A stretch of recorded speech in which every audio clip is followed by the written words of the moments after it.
The volume of HCl containing 73 gram per litre. अच्छा ठीक है, required to complete neutralize NaOH obtained by reacting this by sodium water with Na। अच्छा ठीक है, मतलब कह रहा है कि पहले देखो यहाँ पे कह रहा है कि bye reacting sodium metallic oxide with water, यानी पहले Na रहा होगा प्लस वाटर के साथ वो रिएक्ट करेगा और NaOH में बदल जाएगा प्लस H2 गैस निकल जाएगी, जैसे कि यहाँ पे देख सकते हो।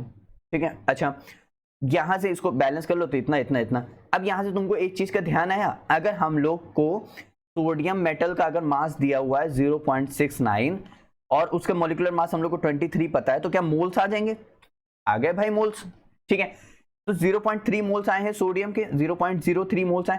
तो अगर NaOH की यहाँ पे बात करोगे, क्योंकि क्वेश्चन में NaOH है, तो इसके जितने मोल्स हैं उतने इसके भी होंगे, क्योंकि स्टोइकियोमेट्री बैलेंसिंग बराबर है।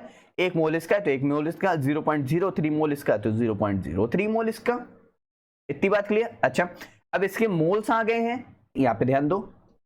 जैसे हमारे पास मान लेते हैं इसके मोल इतने सारे हैं, ठीक है, तो अब इसके कितने मोल है? 0.03 मोल है, तो 0.03 mole of HCl is needed to neutralize 0.03 moles of NaOH। जाहिर सी बात है, क्योंकि एक न्यूट्रलाइजेशन रिएक्शन है, सब में बैलेंसिंग बराबर है, तो इसके मोल न्यूट्रलाइज होने के लिए उसके इतने ही हमें मोल चाहिए। जाहिर सी बात है, ठीक है।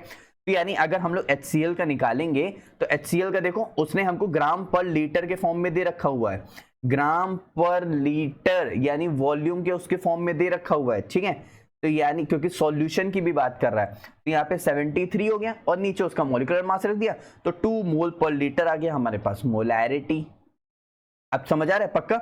ये मास है, ये ग्राम पर लीटर है, ग्राम ग्राम कैंसिल हो गया तो पर लीटर याद रह गया, और इसके साथ हमने निकाला मोल, तो ये मोल आ गया क्योंकि मास अपॉन मॉलिक्यूलर मास। ठीक, अच्छा, तो यहां से जब हमारे पास कितना आ गया? मोल आ गया। अब मोल आ गया तो हमसे वॉल्यूम ही तो पूछ रहा था, देखो यहाँ पे देखो इस ml वॉल्यूम ही तो पूछ रहा है, तो अगर वॉल्यूम पूछ रहा है तो हमको मोल पता है।